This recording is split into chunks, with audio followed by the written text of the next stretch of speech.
పితా పుత్ర పవిత్రాత్మ నామమున ఆమెన్. క్రీస్తునాథుని యందు మిక్కిలి ప్రియ సహోదరి సహోదరులారా, క్రీస్తు పునరుత్థాన మహోత్సవ వాక్య పరిచర్యకి మిమ్మందరినీ ప్రేమతో ఆహ్వానిస్తున్నాను.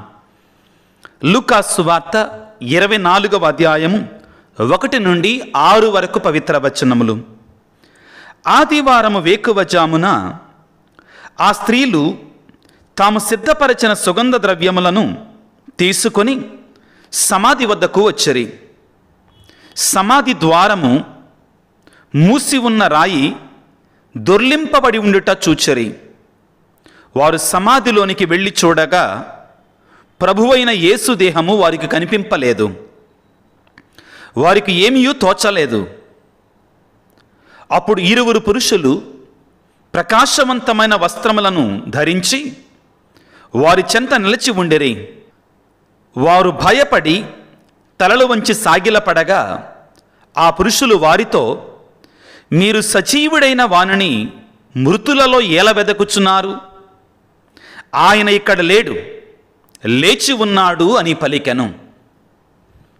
క్రీస్తునాథుని యందు మిక్కిలి ప్రియ సహోదరి సహోదరులారా, ముందుగా మీ అందరికీ మీ కుటుంబాలకు క్రీస్తు పునరుత్థాన మహోత్సవ శుభాకాంక్షలు తెలియజేస్తున్నాను. మరణాన్ని గెలిచిన, సైతానును గెలిచిన, పాపాన్ని గెలిచినటువంటి ఆ క్రీస్తు ప్రభువు మిమ్మందరినీ కూడా తన సమృద్ధి అయిన దీవెనలతో దీవించాలి, ఆశీర్వదించాలని నా యొక్క ప్రార్థన, నా యొక్క కోరిక మీ అందరి కొరకై. క్రీస్తునాథుని యందు మిక్కిలి ప్రియులకు సహోదరి సహోదరులారా, ఇది చరిత్రలో కని విని ఎరుగనటువంటి రోజు. ఒకే ఒకసారి అది క్రీస్తు ప్రభు విషయంలో, దేవుని కుమారుడైనటువంటి యేసు ప్రభు విషయంలో మాత్రమే జరిగింది. అదేమిటి అంటే, మరణించినటువంటి యేసు భగవానుడు తనంతట తానుగా తాను చెప్పిన విధముగా 3వ నాడు సజీవుడై లేవడం. ప్రియులకు దేవుని బిడ్డలారా, ఈ ప్రపంచంలో ప్రియులారా ఎంతోమంది యుద్ధాలు చేశారు. రాజులు, రాజ్యాలు, రాజ్యాధికారాలు మనము చూసాం. కానీ ఈనాడు జరిగినటువంటి ఒక మహాయుద్ధములో ప్రియులారా, ఏ వ్యక్తి అయితే పోరాడాడో, ఏ వ్యక్తి అయితే ఆ పోరాటంలో మరణించాడు అని అనుకున్నారో ఆ వ్యక్తి విజయాన్ని పొందుతున్నాడు, సజీవుడిగా లేస్తున్నాడు. ఎవరినైతే మేము చంపేశాం, ఎవరినైతే ఆయన పని అయిపోయింది అనుకున్నారో ఆశ్చర్యకరంగా ఆయనే సజీవుడిగా లేచి, పిచ్చిమొహాల్లారా నేను ఓడిపోలేదు, ఎవరైతే విజయగర్వంతో విర్రవీగుతున్నారో వారు పొరబడుతున్నారు, ప్రపంచంలో ఇంతకంటే పొరపాటు మరొకటి లేదు అని ఆయన నిరూపిస్తున్నాడు. ప్రియులకు దేవుని బిడ్డలారా, ఈనాడు క్రైస్తవ ప్రజలకే కాదు, యావత్ మానవాళికి కూడా ఒక గొప్ప దినం, ఒక పర్వదినం, ఒక పండగ దినం ప్రియులారా. ఈ సందర్భంగా పౌలు గారు కొరింథీయులకు రాసిన లేఖలో పలికిన మాటని తప్పనిసరిగా మనం జ్ఞాపకం చేసుకోవాలి. ఏమిటి అంటే, క్రీస్తే లేవనెత్తబడకపోతే, పౌలు గారు అంటారు, క్రీస్తే లేవనెత్తబడకపోతే మా బోధన వ్యర్థం, మీ విశ్వాసము కూడా వ్యర్థమే. కానీ క్రీస్తు లేవనెత్తబడ్డాడు కాబట్టి, మరణాన్ని గెలిచాడు, సైతాను గెలిచాడు, పాపాన్ని గెలిచాడు కాబట్టి మన విశ్వాసం, మన బోధన ఎంతో పరమార్థంతో కూడుకున్నటువంటిది ప్రియులారా. క్రీస్తు పూర్వం 490వ సంవత్సరములో పర్షియా రాజ్యానికి, గ్రీకు సామ్రాజ్యానికి ఒక భీకరమైనటువంటి యుద్ధం జరిగింది. ఆ యుద్ధం పేరు మారథాన్ యుద్ధం అంటారండి. కారణం ఏంటంటే, ఆ యుద్ధం మారథాన్ అనే ప్రదేశంలో జరిగింది కాబట్టి దాని పేరే మారథాన్ యుద్ధం అని పలుకుతారు. యుద్ధం భీకరంగా జరిగింది కొన్నాళ్ల పాటు. చివరికి యుద్ధములో గ్రీకులు గొప్ప విజయాన్ని సాధించారు. అయితే ఈ యుద్ధం జరిగినటువంటి ప్రాంతం ఏథెన్సు నగరానికి, గ్రీకు సామ్రాజ్యానికి క్యాపిటల్ సిటీ అయినటువంటి ప్రధాన నగరం అనేటువంటి ఆ క్యాపిటల్ సిటీకి యుద్ధం జరిగిన ప్రాంతం 25 కిలోమీటర్ల దూరంలో ఉంటుంది. యుద్ధంలో విజయం సాధించిన తర్వాత ఎవరైనా కానీ మన ప్రజలకి, ఏథెన్స్ నగరంలో ఉన్న మన ప్రజలకి ఈ శుభవార్తని, ఈ విజయవార్తని తెలియజేయాలి అని చూసినప్పుడు ఒక బాగా పరిగెట్టగలిగేట సైనికుని ఎన్నుకున్నాడు. ఆ సైనికుడు ఆగకుండా 25 కిలోమీటర్ల పాటు పరిగెట్టాడు. ఏథెన్స్ నగరానికి వెళ్ళిన తర్వాత ప్రజలందరినీ కూడా సమకూర్చిన తర్వాత గట్టిగా ఈ విధంగా చెప్పటం ప్రారంభించారు. ఏథెన్స్ నగరవాసులారా, గ్రీకు ప్రజలారా, మనమే గెలిచాం. ఏథెన్స్ నగరవాసులారా, గ్రీకు ప్రజలారా, మనమే గెలిచాం అని 3 సార్లు గట్టిగా అరిసి మరీ వాళ్ళకి విజయ శుభవార్తను తెలియజేశాడు. కానీ బాధాకరమైన విషయం ఏంటంటే, ఈ వార్తను తెలియజేసిన తర్వాత అతను పరిగెట్టుకుంటూ వచ్చాడు కాబట్టి ఊపిరాడక చచ్చిపోయాడు. బాధాకరమైన విషయం కదా ప్రియారా. సందేశాన్ని అందించాడు కాబట్టి, కానీ సందేశాన్ని అందించినటువంటి ఆ వార్తావహుడు బ్రతికిలేడు, చనిపోయాడు. కానీ ప్రియులకు దేవుని బిడ్డలారా, క్రీస్తు విజయములో, క్రీస్తు ప్రభు ఈరోజు సాధించిన విజయములో ఒక మహత్తరమైనటువంటి ఘట్టం ఉంది. ఏమిటి అంటే, మరణించాడు అనుకున్నటువంటి ఆయనే విజయాన్ని సొంతం చేసుకున్నాడు. ఇక ఈయన పని అయిపోయింది అనుకున్నారు పరిసయ్యులు, ధర్మశాస్త్ర బోధకులు. మేము చంపాం కదా అని చేతులు దులుపుకున్నారు. అదేంటో కానీ ఆశ్చర్యం ప్రియులారా, చనిపోయి కూడా యేసు ప్రభు వాళ్ళని భయపెట్టాడు. సహజంగా చంపేసిన తర్వాత అయిపోయింది కదా మా పని, ఇంకా మేము విజయం సాధించాం అనుకోవాలి కదా. చనిపోయిన తర్వాత కూడా యేసు ప్రభు వాళ్ళని భయపెట్టాడు. ఒకసారి మనం మత్తయి శుభవార్త 28వ అధ్యాయాన్ని 1వ వచనం నుంచి చదువుకుంటే అక్కడ మనకు కనబడే సత్యం ఇదే ప్రియులారా. యేసు ప్రభువులో ఉన్నటువంటి, యేసు ప్రభు యొక్క ఉత్థానములో ఉన్నటువంటి మహత్తరమైన శక్తి ఇది, గొప్పతనం ఇదే. ఆయన మరణించి కూడా జీవముతో ఉండి, ఎవరైతే సాతానుడు నేను విజయం సాధించాను అని విర్రవీగుతున్నాడో వాడి కోరలు పీకి వేస్తున్నాడు యేసు ప్రభు. మత్తయి శుభవార్త 28వ అధ్యాయంలో మనం చదువుకుంటాం. దేవుని యొక్క దూతలు చెప్పటం 6వ వచనములో, ఆయన ఇక్కడ లేడు, తాను చెప్పినట్లుగా సమాధి నుండి లేచను, ఆయనను ఉంచిన స్థలమును చూడుడు, మీరు తక్షణమే వెళ్ళి ఆయన మృతుల నుండి లేచనని శిష్యులకు తెలియజేయడు. యేసు ప్రభు ఉత్థానముతో లేచాడు. కానీ అంతకుముందు ఏం జరిగింది? పరిసయ్యులు, ధర్మశాస్త్ర బోధకులు కూడా యేసు ప్రభువుని సిలువ వేస్తే మా పని అయిపోద్ది, మేము విజయం సాధించినట్లే, మేము గెలిచినట్లే, మాకు తిరుగులేదు అనుకున్నారు. కానీ యేసు ప్రభు చనిపోయిన తర్వాత, సమాధిలో పెట్టిన తర్వాత వాళ్ళు ఇంకా ఎక్కువగా భయపడటం ప్రారంభించారు యేసు ప్రభు గురించి. వాక్యాన్ని చదువుకుంటే మత్తయి శుభవార్త 27వ అధ్యాయము 62వ వచనములో, ఆయిత దినమునకు మరునాడు ప్రధానార్చకులు, పరిసయ్యులు కలిసి పిలాతు వద్దకు వచ్చి, అయ్యా, ఆ మోసగాడు జీవించి ఉన్నప్పుడు నేను 3 దినముల తర్వాత సజీవుడనే లేతును అని చెప్పినట్లు మాకు బాగా జ్ఞాపకం ఉన్నది. శత్రువులకు మన గురించి బాగా తెలుసండి. ఏమంటున్నారండి వీళ్ళు? ఎవరు? పరిసయ్యులు, ధర్మశాస్త్ర బోధకులు పిలాతుడి దగ్గరకు వచ్చారు. అయ్యా, ఆయన 3వ రోజు లేస్తానని చెప్పాడని మాకు బాగా గుర్తుంది అని చెప్తున్నారు. అయితే ఏంటంట అన్నాడు పిలాతుడు, మీరు ఇదిగో అతను లేవకుండా కాపలా గాయించండి, భద్రపరచండి సమాధిని అంటే పిలాతుడు ఒక మాట అంటాడు పిల్లారా. 65వ వచనము మత్తయి శుభవార్త 27వ అధ్యాయము. అందుకు పిలాతు, మీకు కావలి వారున్నారు కదా, పోయి మీ చేతనైనంత వరకు సమాధిని భద్రం చేసుకోండి అని వారితో పలికెను. 66వ వచనంలో, వారు పోయి రాతిపై ముద్ర వేసి కావలిని వారిని పెట్టి సమాధిని భద్రపరచరి. ప్రియులారా, ముఖ్యమైనటువంటి ప్రసంగ సందేశంలోనికి వెళ్లే ముందుగా ఈ మాట నేను మీ ముందు ఉంచాలనుకున్నానండి.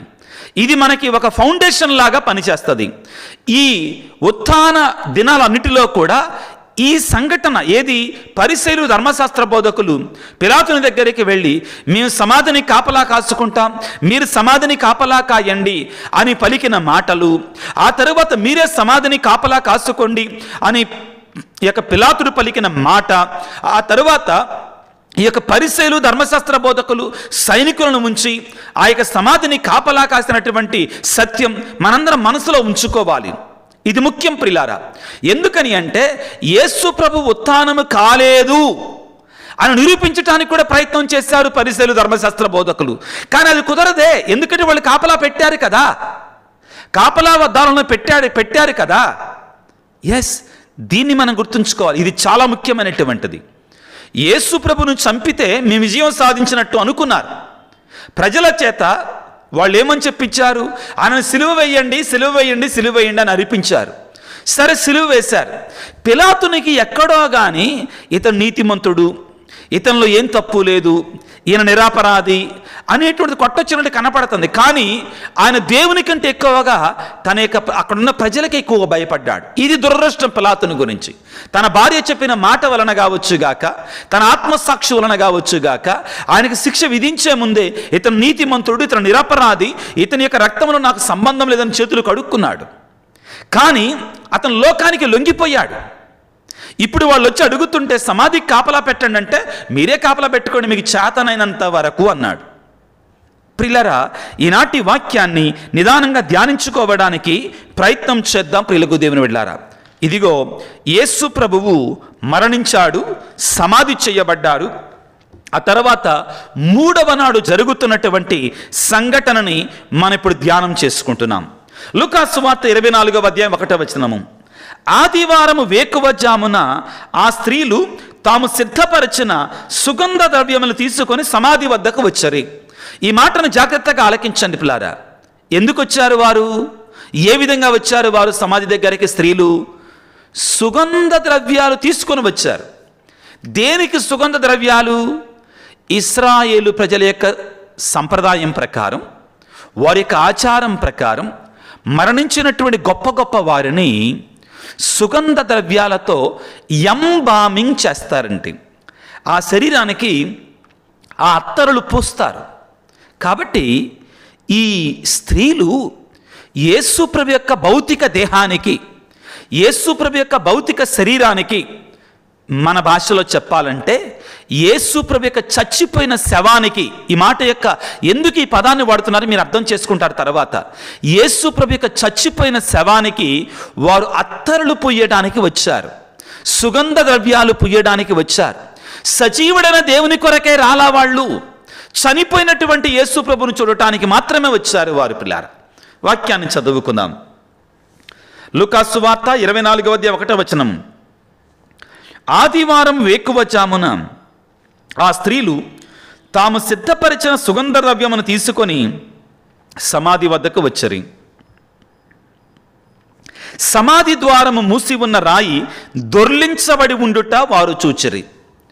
మొదటి గురుతు ప్రియులారా, యేసు ప్రభు ఉత్థానమయ్యాడు అని చెప్పటానికి ఏమిటి? సమాధిని మూసిన రాయి దొర్లించబడి ఉంది. సహజంగా యూదుల సంప్రదాయం ప్రకారం ఆ కాలములో సమాధి మీద ఉంచే రాయిని 6 లేదా 7 కలిసి దొర్లిస్తే తప్ప అది దొరలదు.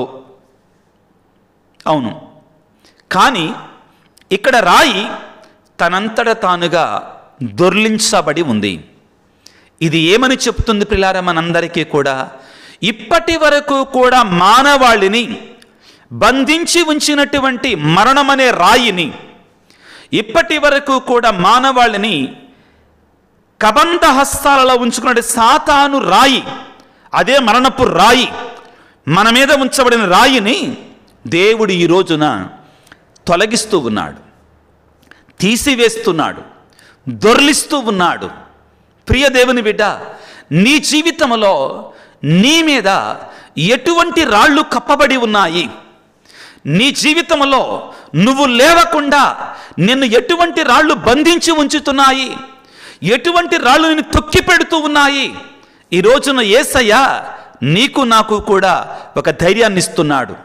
నేను ఉత్థానమయ్యాను, నా రాయిని నేను దొర్లించాను, నీ మీద నిన్ను బంధించినటువంటి, నేను అణగదొక్కుతున్నటువంటి, నేను లేవకుండా, నిన్ను జీవంతో ఉండకుండా త్రొక్కి పెడుతున్నటువంటి నీ రాయిని కూడా నేను దొర్లించి వేస్తాను, నెట్టి వేస్తాను, ప్రక్కకు తీసివేస్తాను. యేసయ్య నీకు వాగ్దానం చేస్తున్నాడు. యేసు ప్రభు లేచాడు అనడానికి ఆ యొక్క సమాధి మీద ఉన్నటువంటి రాయి దొర్లించబడి ఉండుట మొదటి సాక్ష్యం. రెండవది ప్రియులారా, వారు సమాధిలోనికి వెళ్ళి చూడగా ప్రభు అయిన యేసు దేహము వారికి కనిపించలేదు.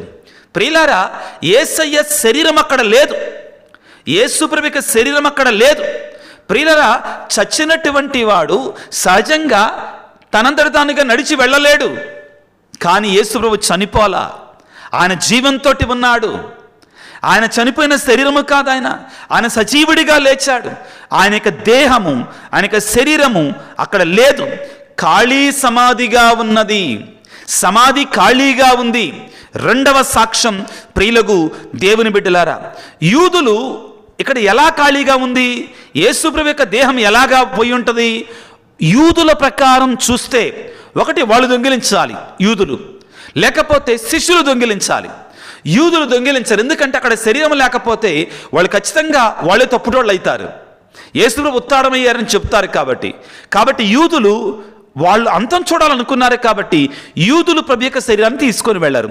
మరి శిష్యుల పరిస్థితి ఏంటి? వాళ్ళు భయంతో చత్తన్నారు, గడగడ వణుకుతున్నారు. యేసు ప్రభు సిలువ వేయబడ్డాడు అంటేనే ఒక్క శిష్యుడు తప్ప ఇంకెవరూ లేరు అక్కడ. ఇంకా వాళ్ళు వచ్చి ఆ రాత్రి కాలంలో సమాధి యొక్క రాతిని దొర్లించటమా? అది దుస్సాధ్యం ప్రియులకు దేవుని బిడ్డలారా. కానీ ఎలా జరిగింది? ఆయన సజీవుడిగా లేచాడు. రెండవ సాక్ష్యం ఖాళీ సమాధి ప్రియులారా. మూడవది లూకాసు వార్త 24వ అధ్యాయం 4వ వచనము. వారికి ఏమీ తోచలేదు. అప్పుడు ఇరువురు పురుషులు ప్రకాశవంతమైన వస్త్రములను ధరించి వారి చెంత నిలచి ఉండిరి. వారు భయపడి తలలు వంచి సాగిలపడగా ఆ పురుషులు వారితో, మీరు సజీవుడైన వానిని మృతులలో ఎలా వెతుకుచున్నారు అని పలికారు.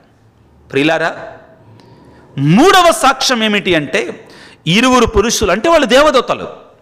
వేరొక సువార్తలను మనం చదువుకుంటాం చాలా స్పష్టంగా. దేవుని యొక్క దూతలు క్రీస్తు ప్రభు యొక్క ఉత్థానానికి సాక్ష్యం పలుకుతున్నారు. స్వయంగా దేవుడే తన కుమారుని యొక్క మరణాన్ని గురించి, ఉత్థానాన్ని గురించి సాక్ష్యం పలుకుతున్నారు. వారికి తెలియజేస్తున్నారు. ఏమంటున్నారు? చాలా బలమైన మాట, చాలా శక్తివంతమైన మాట. ఈనాటి సువిశేషం అంతటి కూడా గుండెకాయ లాంటి మాట, మనం గుర్తుంచుకోవాల్సిన మాట. మీరు సజీవుడైన వానిని మృతులలో ఎలా వెదకుచున్నారు? ప్రియులారా, ఈ సందర్భంగా మనందరూ కూడా ప్రశ్నించుకోవాలి. మనం సజీవుడైన యేసు ప్రభువుని వెతుకుతున్నామా? మరణించినటువంటి యేసు ప్రభువు కోసమే చూస్తున్నామా? అదేంటి ఫాదర్ అలా అంటున్నారు అంటారేమో. చాలామంది క్రైస్తవులకి చనిపోయిన యేసు ప్రభువే కావాలి, ఉత్థానమైన యేసు ప్రభు అక్కర్లేదు. నేను చెప్పేది అబద్ధమా? మనలో చాలామందిమి తపస్సు కాలంలో ఓ పొలోమంట గుడికి వెళతాం, 40 దినాలు బీరుబాకుండా వెళతాం. కానీ ఉత్థానమైన తర్వాత కొంతమంది, అందరూ అంటలేదండి, ఈస్టర్ పండగ రోజు కూడా గుడికి రారు. తపస్సు కాలంలో జాగరణ ప్రార్థనలు రాత్రులు కూర్చుంటాం మనం వెళ్ళి. ఈస్టర్ పండగ రోజున ఆ మధ్యరాత్రిలో యేసు ప్రభు లేచినటువంటి ఆ ఉత్థాన పండుగలో పాల్గొన్నటువంటి క్రైస్తవులు ఎంతోమంది ఉన్నారు. బాధాకరమైన విషయం. మనం ఎన్నాళ్ళు కూడా ఉపవాసం ఉండి త్యాగాలు చేస్తూ దీక్షలు పూని తపస్సు కాలాన్ని నెరవేర్చింది దేనికోసం? ఆయన ఉత్థానంలో మనం పాలు పంచుకోవటానికి. బాధాకరమైన విషయం ఏంటంటే, మనలో కూడా చాలామందికి మరణించినటువంటి, చనిపోయినటువంటి యేసు ప్రభువే కావాలి, కానీ ఉత్థానమైన యేసు ప్రభు అక్కర్లేదండి. అటువంటి వారు ఒకవేళ మనలో ఉంటే దేవుని యొక్క దూతలు, దేవుడు యేసయ్య అంటున్నాడు, ఇదిగో ఏమంటున్నారు? మీరు సజీవుడైన వారిని మృతులలో ఎలా వెతుకుచున్నారు? మీరెందుకంగా మృతులైనటువంటి యేసు ప్రభు కోసం చూస్తున్నారు? ఆయన సజీవుడిగా లేచాడో ఆయన కోసం మీరు చూడండి అని పలికి, ఆయన ఇక్కడ లేడు, లేచి ఉన్నాడు. దూతల యొక్క సాక్ష్యం ప్రియులారా. మనందరం కూడా ఈ రోజున ఈ పండుగ జరుపుకుంటుండగా ఈ ముఖ్యమైన సందేశాన్ని స్వీకరించాలి. సజీవుడైన వానిని మీరు మృతులలో ఎలా వెదకుచున్నారు? ప్రియ బిడ్డా, నీ దేవుడు నీ ప్రభువు సజీవుడా. ఆయన మరణం మీద విజయాన్ని సాధించాడు, సైతాను మీద విజయాన్ని సాధించాడు, లోకం మీద విజయాన్ని సాధించాడు, శరీరం మీద విజయాన్ని సాధించాడు, పాపం మీద విజయాన్ని సాధించాడు. ప్రియ దేవుని బిడ్డ, ఇదిగో పౌలు గారు అడుగుతున్నారు, మరణమా నీ విజయం ఎక్కడా? మరణపు ముళ్ళును విరిచాడు నా రాజు. ఆయన మీదకి ఎవరికి కూడా అధికారం లేదు.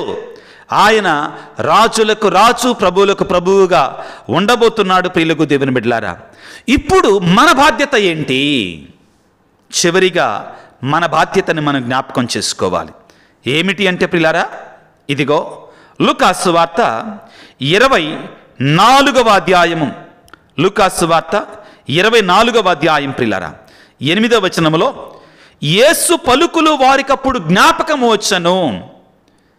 యేసు ప్రభు తాను మరణించక ముందు ఏమని చెప్పారు?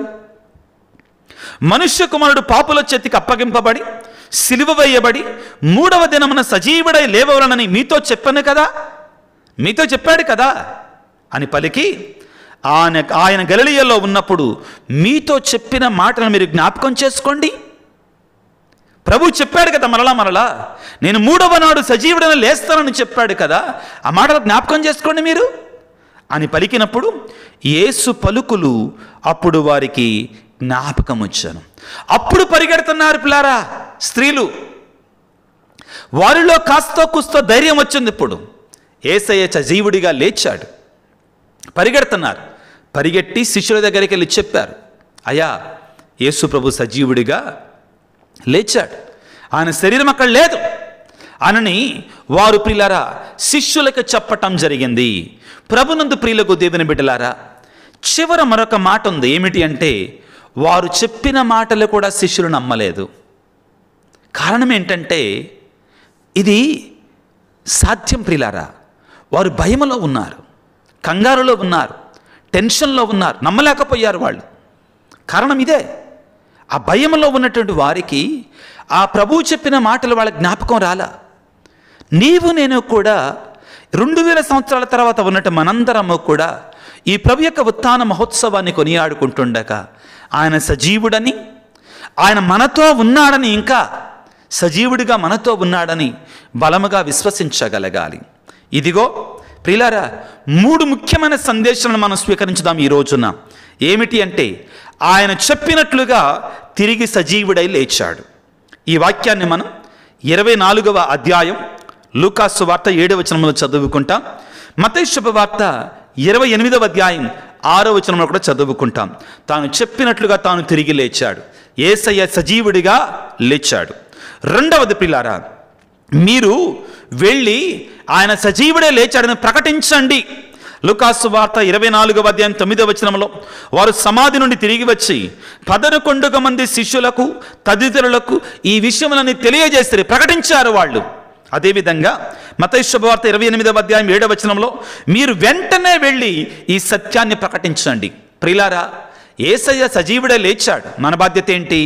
దీన్ని అంగీకరించాలి, దీన్ని అందరికీ ప్రకటించాలి. ఇది మన బాధ్యత. ఇది మనం చేయకపోతే అయ్యో మనకు అర్థం. మూడవది ప్రియులారా ఏమిటి అంటే, ఈనాటి మొదటి పట్టణంలో ఉంటుంది.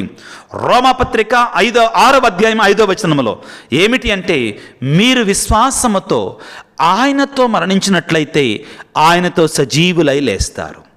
ఈ మరణము జ్ఞానస్నానముల మరణము, ఈ మరణము పాపానికి మరణము, ఈ మరణము శాపానికి మరణము, ఈ మరణము లోకానికి మరణం. ప్రియులారా, మనము కూడా మనలో ఉన్న పాపానికి మరణించగలిగితే యేసయ్య నిన్ను నన్ను కూడా తనతో పాటు సజీవులుగా లేపుతున్నాడు. దేవునికి స్తోత్రాలు తెలియజేద్దాం. 3 విషయాలు ప్రియులారా. ఆయన చెప్పినట్లుగా ఆయన సజీవుడై లేచాడు. రెండవది, పరిగిడి ప్రకటించాలి ఈ సత్య సువార్తని. మూడవది, విశ్వసించి ఆయనతో పాటు మన పాపానికి మరణిస్తే ఆయనతో పాటు మనం సజీవులముగా లేస్తాం. తలలో వంచి ప్రార్థన చేసుకుందాం. సర్వశక్తిమంతుడా, సర్వోన్నతుడా, యేసురాజా, నీకు స్తోత్రాలు తండ్రి. నీవు సజీవుడివై లేచావు. మరణానికి ఇంకా నీపై ఎటువంటి అధికారం లేదయ్యా. అంతే మాత్రమే కాదయ్యా, నిన్ను విశ్వసిస్తున్నటువంటి ప్రతి వారికి కూడా ఈ పునరుత్థాన భాగ్యాన్ని ప్రసాదిస్తానని నువ్వు వాగ్దానం చేశావు. నీకు స్తోత్రాలు, నీకు వందనాలు ప్రభువా. లాజరు మరణించినప్పుడు నువ్వు పలికావు ప్రభువా, నేనే పునరుత్థానమును, నేనే జీవమును, నన్ను విశ్వసించువాడు మరణించినను జీవించిన నీతో చెప్పలేదని పలికావు. నీకు స్తోత్రాలు ప్రభువా. మాలో మీ శక్తిని నింపండి, మీ ధైర్యాన్ని నింపండి, మీ ఆత్మవరాన్ని మాకు అనుగ్రహించండి, మీ జీవాన్ని మాలో నింపండి తండ్రి. నీవు సజీవుడవై లేచావని, మీరు మాతో ఉన్నారనేటువంటి ధైర్యాన్ని మాతో నింపండి ప్రభువా. నీరు గారిపోయి సమాధి రాళ్ళు మా మీద మమ్మ అడగదొరుకుతుండగా మేము వాటికి లొంగకుండా ప్రభు నీ శక్తితో వాటిని నెట్టుకొని బయటికి వచ్చి ప్రభువా నీవు సజీవుడవని సాక్ష్యం పలికేట శక్తిని మాకు దయచేయండి. ఎంతోమంది బిడ్డలు ప్రభువా ఇదిగో సమాధి రాళ్ల క్రింద తొక్కివేయబడుతున్నారు, సైతాను రాళ్ల క్రింద తొక్కివేయబడుతున్నారు. నీ యొక్క నిత్య జీవితం పునరుత్థానమనే శక్తితో మమ్మల్ని నింపండి నాయన. ఈనాడు ఈ వాక్య పరిచయలో పాల్గొన్నటువంటి నీ బిడ్డలందరినీ దీవించండి, ఆశీర్వదించండి. ప్రత్యేకమైన రీతిలో ప్రభువా అనారోగ్యంతో బాధపడుతున్న బిడ్డలను ప్రభువా నీ గాయపడిన హస్తాలతో తాకండి. ముఖ్యంగా ప్రభువా జీవితంలో శ్రమలు, బాధలు, కష్టాలు, కన్నీళ్లు, భయంకరమైన శోధనలు అనేటువంటి రాళ్ల కింద నలుగుతున్నటువంటి వారిని ఈరోజు నువ్వు ఏ విధముగా వెలుగుతో లేచి నిలబడ్డావు అదే విధంగా వారిని కూడా పైకి లేపమని ప్రత్యేకంగా ప్రార్థన చేస్తున్నాను. ప్రభువా ప్రత్యేకమైన రీతిలో ప్రభువా ఈ వాక్య పరిచర్యలో పాల్గొంటున్నటువంటి నీ బిడ్డలందరిని దీవించండి, ఆశీర్వదించండి. వారికి తలంపులను, ఉద్దేశాలను దీవించండి. మా కొరకై వేడండి స్వామి అని, మా కొరకే ప్రార్థించండి స్వామి అని ఎవరైతే మెసేజ్లు ఉంచుతున్నారో, ఎవరైతే కలిసి ప్రార్థన చేస్తున్నారో వారందరి తలంపులను దీవించమని, ఆశీర్వదించమని మా ప్రభు అయిన క్రీస్తు ద్వారా వేడుకొనుచున్నాము తండ్రి, ఆమెన్. ప్రభువు మీతో ఉందురుగాక, మీ ఆత్మతో ఉందురుగాక. సర్వశక్తి గల సర్వేశ్వరుడు పిత, పుత్ర, పవిత్రాత్మ మిమ్ము మీ కుటుంబాలను చల్లగా దీవించి ఆశీర్వదించి కాపాడుదురుగాక. God bless you. దేవుడు మిమ్ము దీవించుగాక. ఆమెన్.